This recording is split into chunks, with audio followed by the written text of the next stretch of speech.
are complex and it can be difficult to definitively track impact. We know this, right? If you're tuning in, you know this. And because of this, the specialized role of operations management in community teams can often feel like a distant dream at best. And our teams can be small or even composed of just one person. Operations is often lumped into general community tasks, but operations management plays a critical role in the balance of systems, data, and people, and can and really should stand on its own with proper resourcing as a community team is built out. And operations as a specialized role should come before you think you are ready for it. Your processes might be very manual right now. I know a lot of ours still are. Your operating budget might be tight, extremely variable, but I would urge you to consider it an investment in the future of your community. And I say this because a gap can develop while your VP is scaling, your community manager or your engagement interns are driving conversations. And if you see here between vision casting and strategy and execution, there lives this gap of deadlines and project management, budget balancing, feedback cycles, and that's where operations live. But these core functions are often assigned specifically to execution. So when I talk about operations and community, what I'm getting at is what happens behind the scenes to make the community programming run smoothly. And that doesn't mean it's an entirely hidden role. If you're tuning in, you know this. Operation managers are often having conversations with members, external stakeholders, internal partners. However, the focus in these conversations isn't one-to-one support, but to have a continued pulse on community needs that informs operational strategy. So you're probably wondering a little bit about why I'm qualified to talk to you about this. I've been working on a community career path now for 5 years, starting as a contractor with HoneyBook Rising Tide in August 2016, and moving my way through, at the time, what felt like an uncharted career path, jumping from contractor to full-time support position and gradually taking on more responsibility as a community support and engagement manager, doing all of the things, and started doubling down on specializing in development and operations in the last 2 years. If you're not familiar with HoneyBook and Rising Tide, we serve a community of creatives and innovators, so freelancers, independent small business owners. And I quickly realized just how important operations are to serving this type of community. If you work with entrepreneurs at all, you might already know this, that they can often struggle with operations and systems and strategy in their business, especially if they are the creative visionary type, jumping straight from their vision into execution without that middle piece. So in those last 2 years, I've learned through trial and error just how important it is to have people-oriented operations, to find that sweet spot between systems and data and people to foster the type of growth and success your community is aiming for.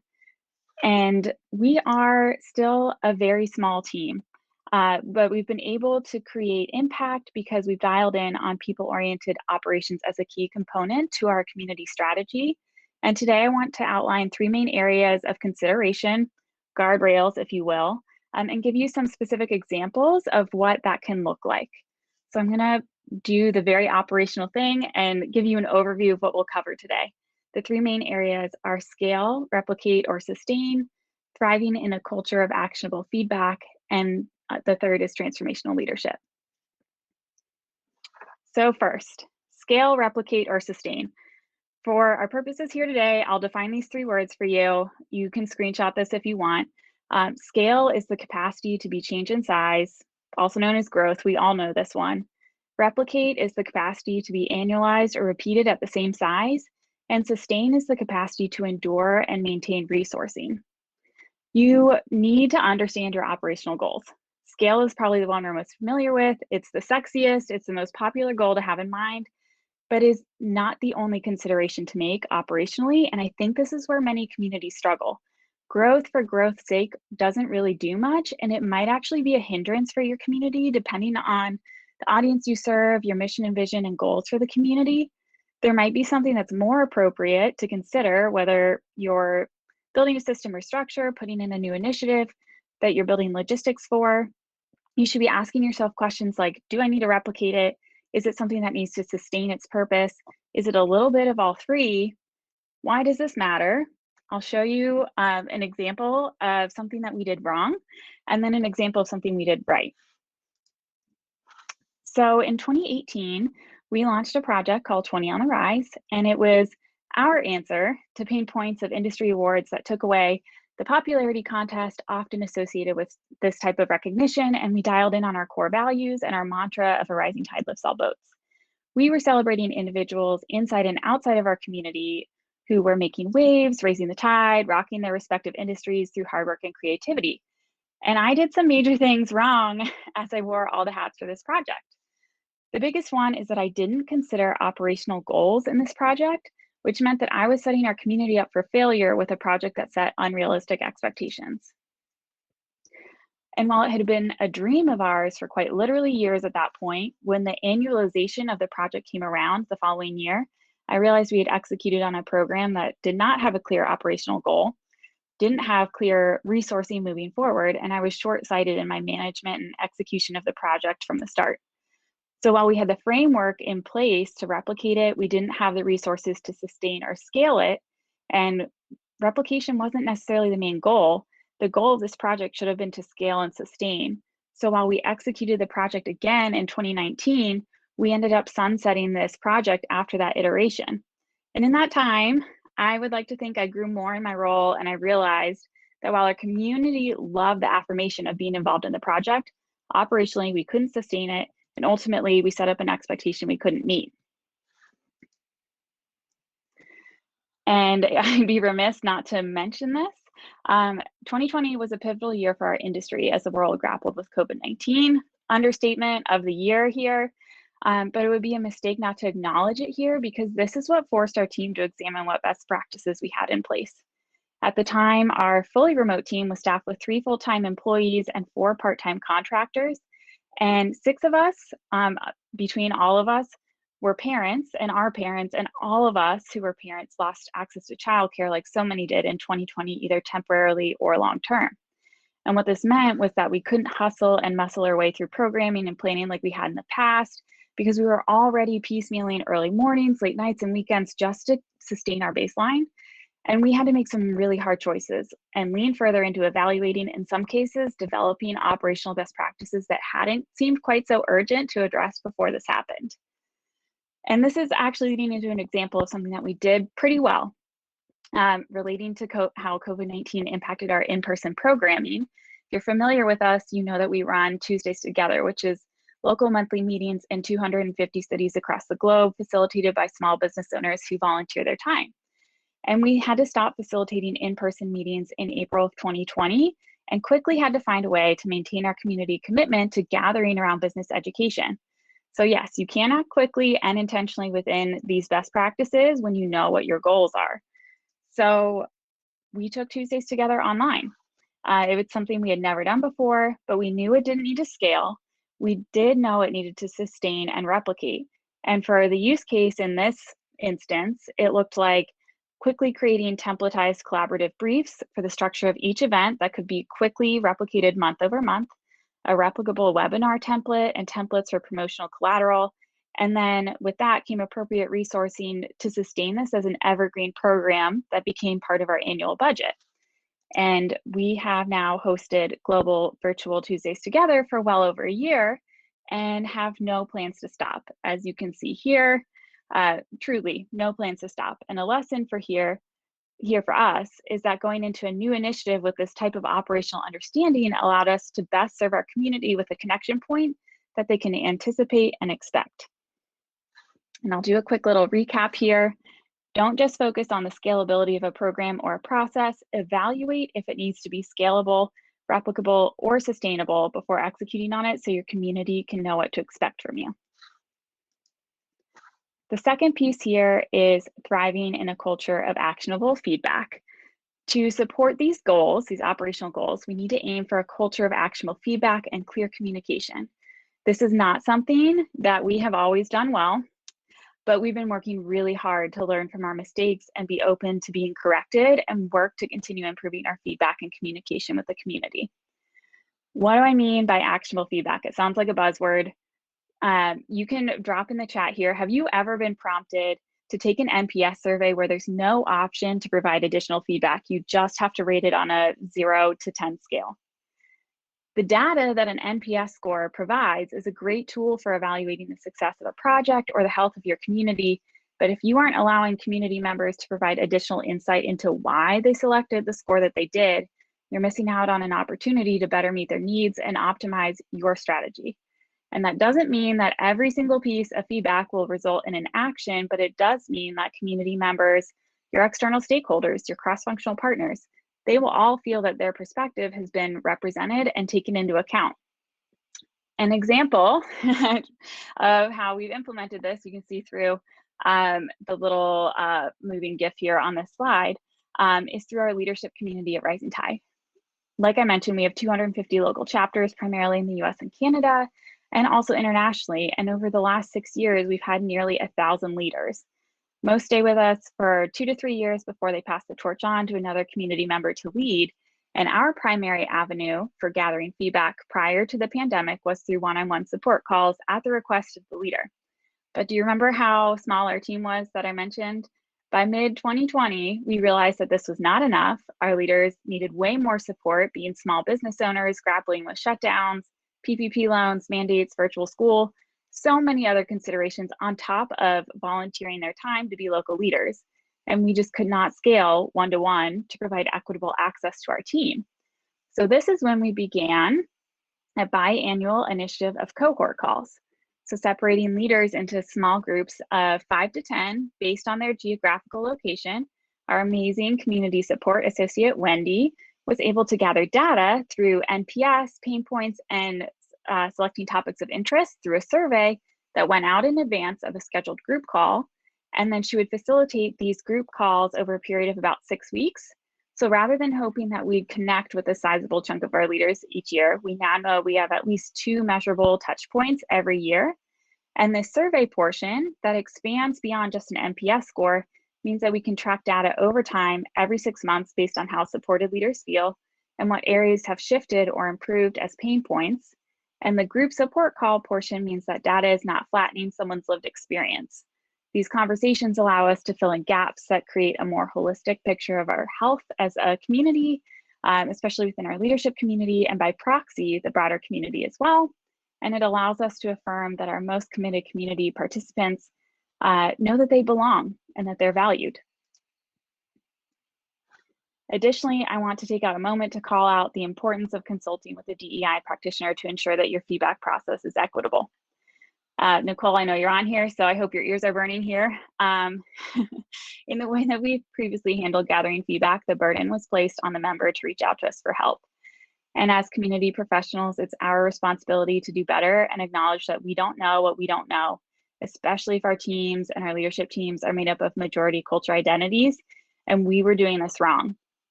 By waiting for our members to come to us, and if we continue to do that, we will continue to fall short in commitments to inclusion, belonging, and equity, however genuine the intent is. And we have to take into account the frameworks and lived experiences that inform the data we're gathering. To do that, there needs to be intentional outreach designed to reach to the margins of the community. I want to give you an example here. If you're familiar with design at all, I'm sure you know about designing experiences for the statistical average or normal user. And normal here means like around statistical probability. And if you design for the middle curve here, you'll see that you'll meet the needs of 68% of users, which sounds okay. But if you pay attention to the edge cases on the curve and prioritize those when you're designing, you actually end up meeting the needs of 95 to 99% of users. So I'm not a stats expert, but I know enough from my own lived experience as a woman with a disability to know that when the needs of those who are marginalized are prioritized, it benefits the whole. Take captions, for example, an access need for a variety of disabilities, including deafness or auditory processing disorders. Captioning videos also improves user experience for other situational limitations, like a parent holding a sleeping baby or watching a video in a quiet cafe when you forgot to pack your headphones in your backpack. Community operations and management is a lot like design. We are literally designing just in a different capacity. So I think we should be taking cues from what we know to be true and designing accessible experiences and environments and apply it to community as well. And that's not to say that we at HoneyBook and Rising Tide are perfect, far from it. I'm the first to admit that. However, we can always be doing more to be lifelong learners committed to DEI as a forever practice and not a quick fix.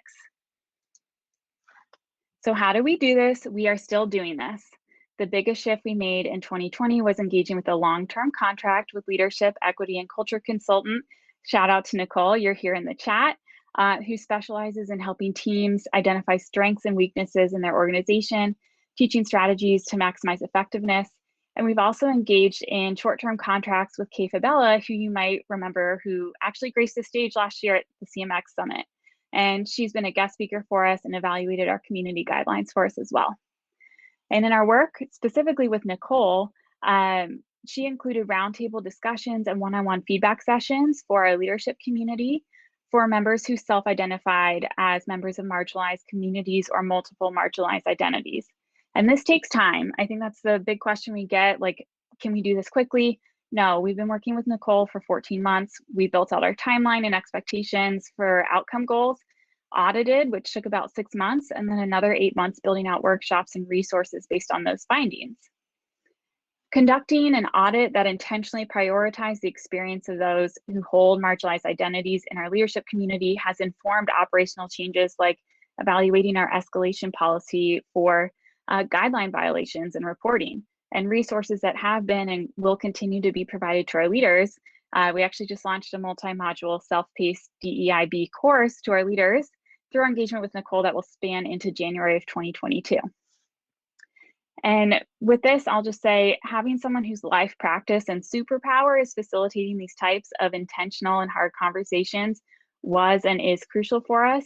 If you do not have a DEI consultant as an evergreen budget item for your community, I highly suggest that you change that before your next budgeting cycle.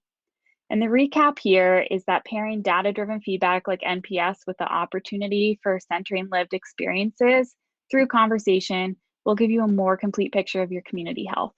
Work with a DEI practitioner to evaluate your processes, identify biases, gaps, or opportunities to better serve your diverse membership. Lastly, transformational leadership. This is really important, especially if you work in a values-driven community. I cannot tell you how many times I've been asked, how do you do so much with a small team? The secret is simple. Individuals are not scalable on their own, but community is. It comes from operating in a mindset of transformational leadership. I know that I'm successful when I can walk away and the whole thing won't fall apart because outside of the systems and strategy, I've operated within a framework that empowers our community to lead alongside our team. If you're unfamiliar with the philosophy of transformational leadership, I'll give you a simplified overview. There are 4 components to this. Transformational leadership is a style where employees or followers are encouraged, inspired, and motivated to innovate and create change that will help grow and shape the future success of the company, the movement, the organization, community, etc.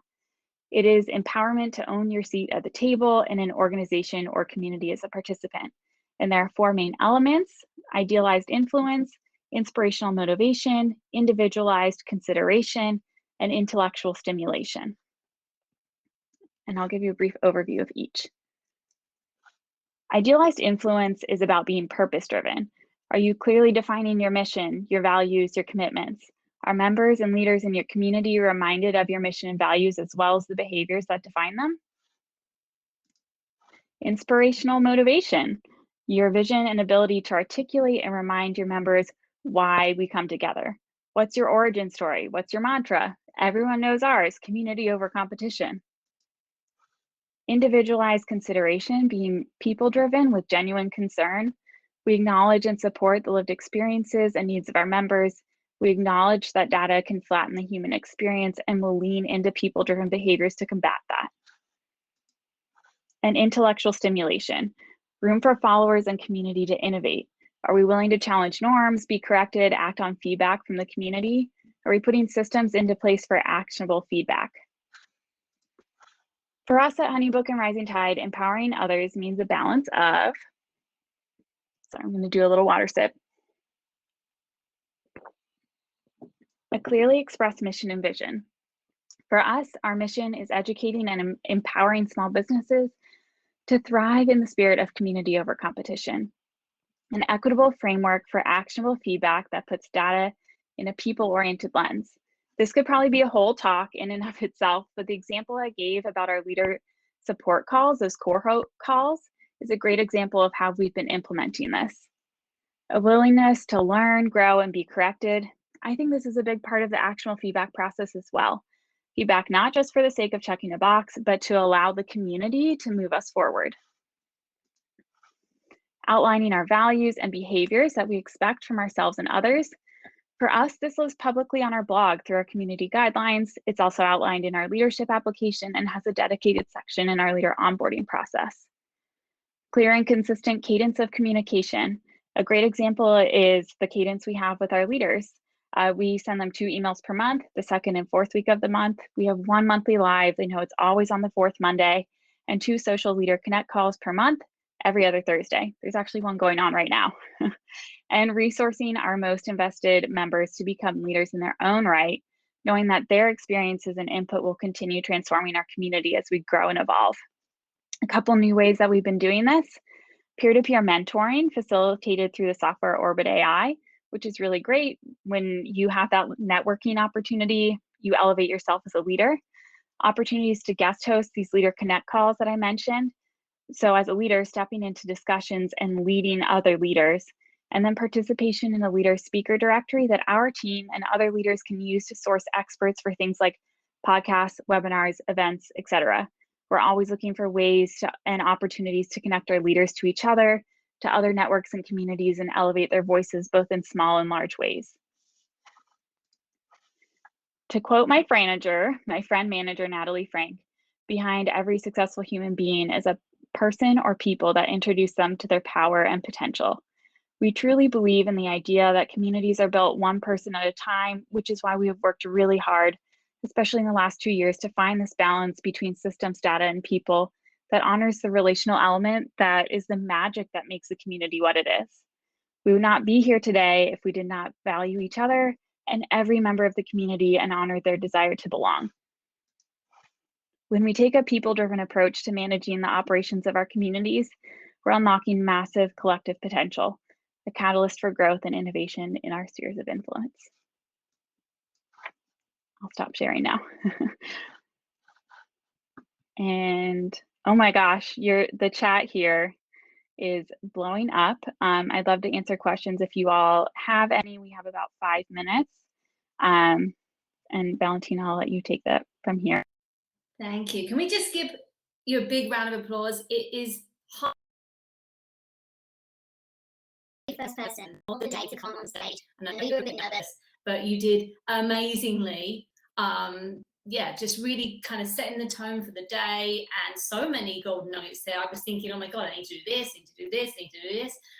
So thank you for that. And actually, as you mentioned, Kay Favela, she's actually based in Madrid. She has this book, which is not to do with DE and I, but yeah, I big shout out to fellow Madrilenians.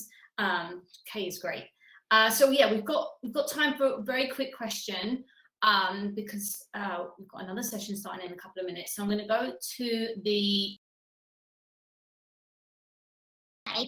we have a question that seems to be popular at the top. Chica says, how do you use data in storytelling? That's a really great question. So one way we do this is we collaborate cross-functionally really well within our team. And so we use a lot of the information that we collect to inform the content that we're putting out. And we have a really big focus on storytelling in our content, in our blogs, in our monthly guides, even in our Tuesdays Together webinar series. So when we're collecting all that feedback, that's informing the framework of the content we're putting out and the approach that we're taking, even selecting like our monthly topics. I hope that's the scope of what you're asking. I don't know if that directly answers it, but we try to use that to inform as much as we can in the content that we put out as an organization. Perfect. No, thank you. We have run out of time. I know there's some other questions. So if people want to ask you questions, how can they get in touch with you? Yeah, so somebody asked if I'm on Twitter. I feel like I'm the only person who's not on Twitter, but you can connect with me on Instagram. It's Kait, Kait _masters. Feel free to send me a DM. I'd love to connect with you. I'm sorry I can't get to all the questions, but thank you so much for having me and for engaging. This was really wonderful. No, thank you. And thank you for being our first speaker today. Thanks.